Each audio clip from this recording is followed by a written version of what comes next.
I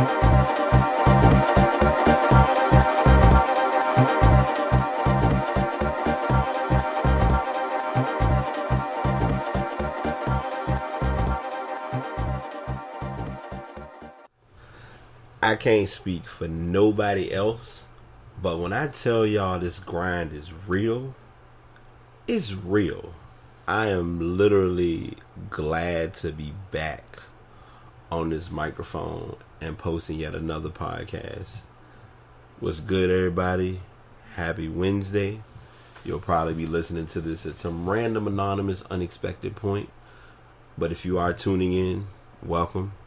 This is your first episode. Welcome to you as well. Brate Podcast, back at it again. It's Brate82, BT. Doing what I do, sharing what I love, expressing how I feel. Talking this good old stuff known as sports, gaming, and music. And man, I don't know what to tell y'all. Like, the past week or the past few days has been just a constant movement, but it's been a good movement, and I say it the way that I do because I want folks to understand, or I want my listeners to really realize that all we can do is progress and move forward. I'm going to be very fair because I did initially, it's kind of limbo whether I was going to say this or discuss it or not. I am not going to make any comments or any discussions about the election in this podcast. I'm a man of my word, and I'm going to stick to that. And that's only to be fair in conflict of interest. And it's not that I don't want to talk about it, or it's not that I'm not willing to talk about it. It's just a challenging yet tall order to talk about when you have to be able to make it a open-minded conversation. So I just wanted to get that brief disclaimer in there early and get that out of the way before we continue with another productive podcast. So if you're looking at the image, I have a lot of information to share. I'm literally looking at my laptop, and I'll be the first to admit I have a lot of tabs, but I'm not going to let those tabs affect what I have to share. It probably sounded super loud just now, but hey, it is what it is. I want to make it clear that there's been quite a world of stories that have happened or that will be happening in the various sports, gaming, and music communities. I still have to do this, and I may have mentioned it in one of my podcasts because I initially wrote it down, but it looks like completing it is not on the agenda right now. And that is that I need to listen to Young Jeezy's album to see what it's about, because I always like to make sure that I'm fair and lenient in my musical approach or listen, and that's just how it is sometimes. So without any further ado, we'll go ahead and do our format and let it be what it is. So first topic, go ahead and give y'all a little flair or a little taste of the sports life, and what better way to do it than to talk about our fantasy league, good and bad, I guess you can call it. And then I'll go ahead and go into my weekly picks, because I had my tabs actually set up to talk about my weekly picks, but instead I'm going to go ahead and talk about Fantasy League. And I'm talking about Fantasy League first for a reason, because supposedly I need to learn my running backs, because I had a running back starting who should have been on the bench, and I benched a running back who was the starting running back for the Oakland Raiders. Now, granted, the Raiders did lose, but beyond that, the running back that I would have started or could have started would have gotten me an extra 30 points. It would have kind of gave me a little bit of a leverage in points, even though I think this is my second win. So rah rah, sis boom bah, won't you do it? Praise break, all that. Let it be what it is. So on my team, based on who I have, three of my guys who are Latavius Murray, Latavius Murray was who had the breakout game that I sat. DeAndre Washington and Anquan Bolden all on. This is their bye week, so I have none of them starting. I decided to sit Alex Smith this week because, from sheer observation and just overall perspective, it's a lot easier to not even deal with him playing, even though they're playing. And it's not just because they're playing Carolina. It's a smarter move in the long haul. So I will likely be starting Jameis Winston because, and I didn't think about it until I looked at my team just now. So Seattle, Russell Wilson is actually playing against New England. I don't know how to feel about that because New England can bring a bunch of John Does to the team to just go after the quarterback. So not expecting anything less there. But I've went ahead and I'm going to go ahead and start Jameis Winston. He did have full practice. Looks like Jacquizz Rodgers didn't participate in practice, so I'm going to see how that chance turns out, and just got my other players kind of playing what they play and doing what they do, because right now it's just I am playing just to be on the board, and hopefully I can surprise myself and get an actual win next week and just see what it is. Now, our infamous weekly tradition known as NFL Pick'em, or as I call it, NFL Pick'em, where we are on week 10. Overall, I am 48-6-2, so I have to count. As I mentioned to a lot of you all before, my draws do consider themselves or are acknowledged as draws, so they are the way they are. So I'm just going to go ahead and choose my teams for week 10. And I'm picking this week a little blindly because I have my teams in front of me, but I'm going to pick this as streamlined and as lenient as possible. So without further ado, let's just go ahead and do what I do, which is struggle. So first game, Browns and Ravens. Again, unless the Browns can show me otherwise, I'm going to be picking against them for a while. I have Ravens for that game. Chiefs, Panthers. It's in Carolina, so I'm picking Carolina.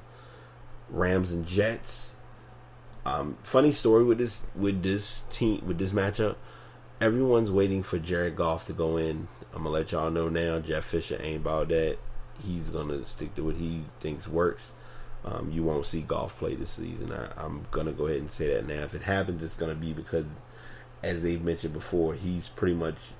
It's gonna be clear and obvious that the Rams are out of playoff contention. So, I'm gonna pick a surprise pick and go with the Jets. Battle of the Birds, Falcons and Eagles. I really want to pick Falcons. I really want to pick Eagles for this, but the Eagles have been in a slight struggle for a couple of weeks, so I'm gonna go ahead and choose the Falcons. Texans and Jaguars. I'm breaking my pattern because I did say I'm gonna stick with not picking the Texans for the rest of the year, but for this matchup, I'll pick the Texans. Let's see. Broncos and Saints. Broncos should have that game pretty much sewn up. Packers and Titans. We'll take the wild pick and going with the Titans because of the ending game of Sunday, but it's Green Bay, and Green Bay really needs wins to more than anything dominate their division. Vikings, Redskins. Vikings concern me, and I say that the way I do because I've seen a major decline since they started off undefeated. So with that being said, I'm picking the Redskins. Bears and Buccaneers. Partially because I have him starting, and also because it only makes sense. I'm going to pick the Buccaneers. For the 4 o'clock matchups, Dolphins and Chargers. Going to pick Dolphins. 49ers and Cardinals. Picking the Cardinals. And before anyone asks, because I'm going to go there and get that out of the way as well, I'm not going to talk about the Kaepernick story about him not voting. Not on this podcast. Not even worth wasting the time.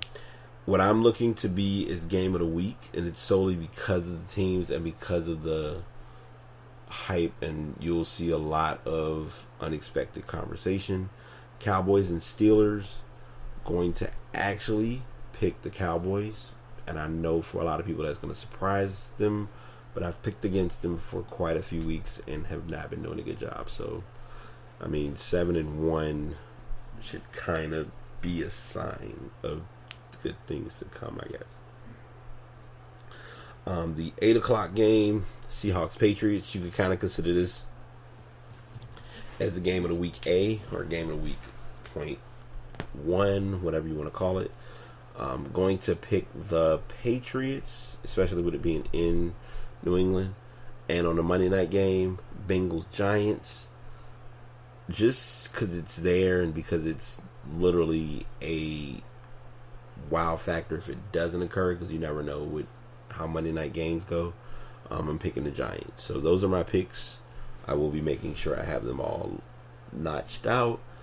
Hopefully I can get that blog up and ready for my viewers on tomorrow.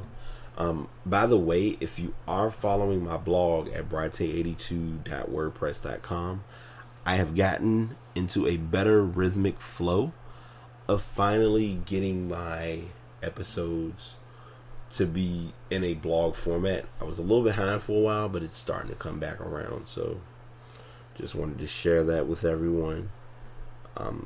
So one of the games that I watched or that I got information about over the weekend involved the New Orleans Saints and the 49ers.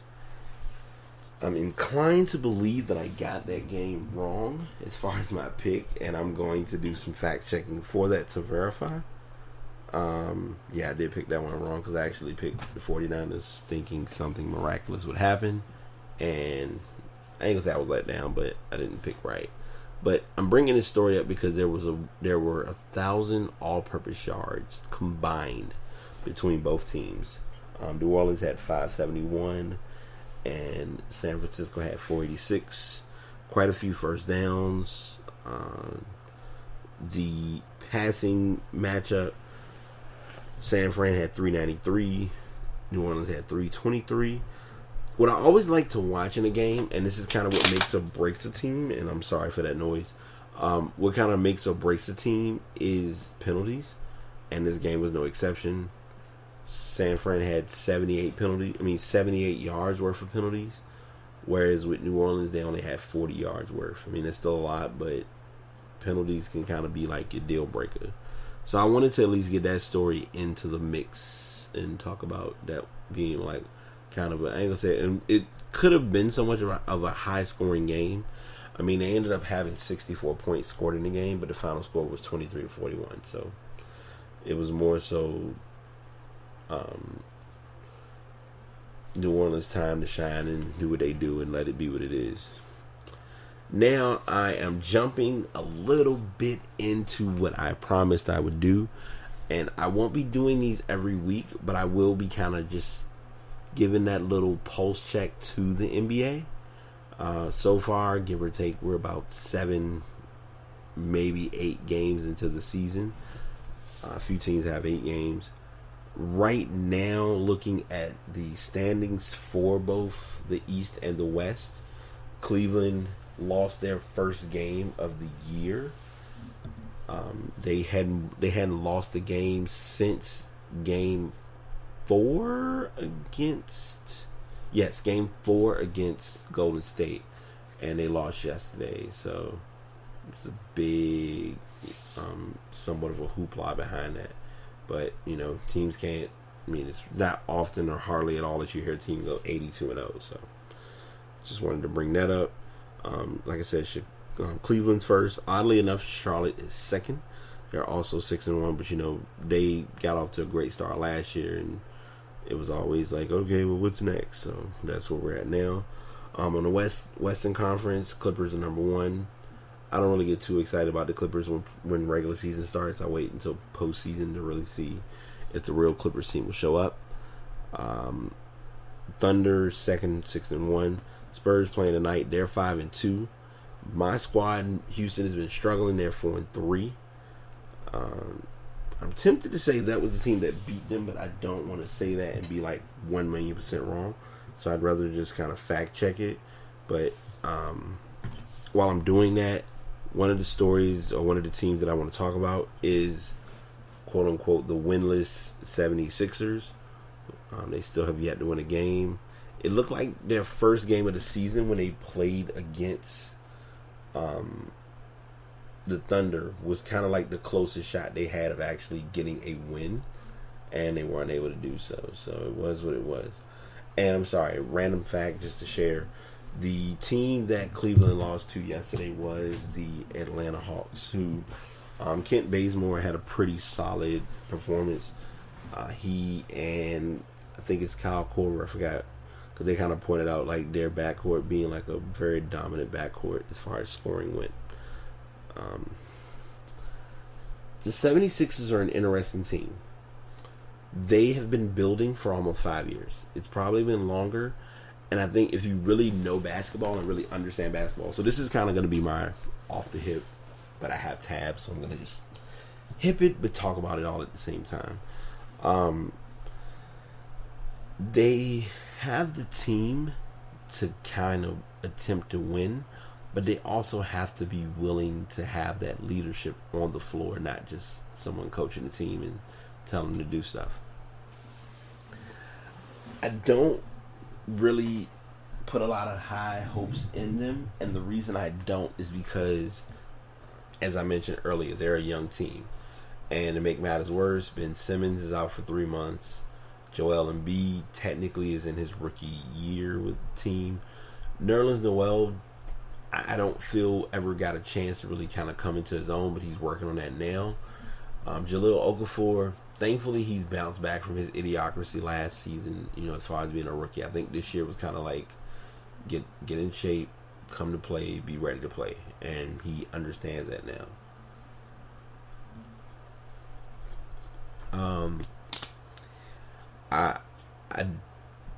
I would say if they haven't won their first game after like 15 games, we'll come back to them and bring this story back up again, which, like I said, usually in about 2 or 3 weeks, you kind of can do another gauge and see, okay, let's see how teams are looking right now and how everybody's playing as far as the standings go. One team that I do want to talk about, and this kind of goes into my next topic, is the Golden State Warriors, who lost their first game against San Antonio, and I believe they also lost to the Lakers. So when they lost those games, it was, oh my God, we're worried. Golden State doesn't look as good as we expect. There's no telling what's going to happen. But they ended the Thunder's undefeated. They were undefeated going into that game. Excuse me. And I'm bringing this story up and I'm talking about it because this was the game that everybody wanted to see. They wanted to see Kevin Durant and Russell Westbrook go at it. And it's nice to say that they got it, but I also feel like they didn't. And it's not anyone's fault. It's just the way basketball is. Westbrook had 20 points, 10 assists, 6 rebounds. Solid stat line. Didn't go into triple-double mode. Everyone's trying to see if Westbrook will average a triple-double for his career. For the season. Cue that up to we'll believe it when we see it. And that's just how it is. Durant in that game scored 39. Steph Curry wasn't really the best shooter for that night. He scored 21, but it wasn't like excellent shooting. Bring up Steph Curry as well because it was a coincidence that one game he went 0 for 13 from the 3-point line, or 0 for 10, something like that, and then follows it up with like a 56-point performance, I believe. Whatever it was just unexpected. But you basketball stories like that always draw an ear, draw an attention. So I wanted to talk about this game because it was more Westbrook versus Durant, but it was also Westbrook was owning a lot of the defenders that they were putting up against him from Oklahoma City. Oladipo would have had no chance because he was out of, position wise. It just did not go well. So that's where I'm at with that match. Next topic, we'll jump a little into our fun talk of the FGC, which for those of you who do or do not know, You'll hear that term on this podcast related to the fighting game community, where a lot of your tournaments that happen at various events such as CEO, Capcom Pro Tour, the weekly tournaments for esports in California, you'll hear these come up from time to time. And they did the Capcom Pro Tour North America Finals at the Battlegrounds for Red Bull, and Knuckle Dew was able to win that qualifying match, which was in Seattle, Washington. Big news and a big thing, because there are a lot of guys who were in that tournament that should have been shoo-ins, especially most of the individuals with evil geniuses between Ricky Ortiz. And for the record, Ricky Ortiz is a chick and she can play. And it's not like she's judged differently. It's, hey, you're on the sticks, come on and get it. So she plays like it's nothing. Justin Wong had somewhat of a decent run, but not the greatest run. Trying to think who else was in it that I know kind of held it on. K Brad was okay. I mean, he came in 5th. He tied with RB. Like I said, Justin Wong was 4th. Punk was 3rd. Tokido, who was kind of like the expected favorite, he came in 2nd. And as I mentioned already, Knuckle Dew was 1st. So go from that fighting game community to another fighting game community, which I watched, but I wasn't able to really watch it the way I wanted to, because the stream source that I was looking at it as to how I was catching games wasn't the greatest, but it did its job. And so I watched a little bit of the Smash Studio. Sorry, I should be on Smash Summit 3, which Smash Summit 3 is an interesting scenario because it takes the Smash games and adds little unique twists. Like one that they do with Smash Tournament or Smash Summit is they do what's called like a college tournament, where let's say you have everyone from MIT and you may have everyone from University of Maryland. Like you'll get 8 players from that team who all are there to win, and they knock each other off one by one until it's whichever team has no players left to play wins that matchup, and then goes on to the next round. So I've seen a few tournaments for that. I play Smash once in a while. I'm not the best. I just kind of like playing it because it's there, and it's mostly how I've carried the game, since owning it or since watching it. So going back to Street Fighter V, at the end of the tournament, Capcom gave a little bit of eye candy, which you always know eye candy can either be the greatest of ease, or you can feel like you're on a flying trapeze. And it's no exception. It was a mixture of the greatest of ease, but it was a decent amount of flying trapeze. And as I've heard the term used a lot recently with work and just life, there was some massive finesse. The Street Fighter V community is going to have Akuma coming, which, if anyone knows, and I'll kind of give a little bit of background, because I know a lot of people like, Akuma, who is that? Akuma Matata? No, just not even try it. Akuma actually comes from the Tekken community. So he was a known character from Tekken. If you go back, like, I want to say Tekken 3 or Tekken 4, could be later than that. But he's a character on Tekken 7 Tekken 7 tournament, which should be coming to the US soon. Had a few tournaments for that going on television, but they brought up a screen showing that there's going to be Akuma on the Capcom Fighter Tour, Capcom Pro Fighter Tour Q. So I wanted to get that shared and talk about that as well, as we continue our topics. Now I'm kind of dabbling a little bit, because what I want to do is 2 things. First, I want to talk about, matter of fact, my podcast. What am I doing? First thing I'm going to talk about is how Mac got it wrong, because I said they got it wrong, but then I really realized something, and both my twin and I have confirmed we're going to go to the Apple Store whenever that may be.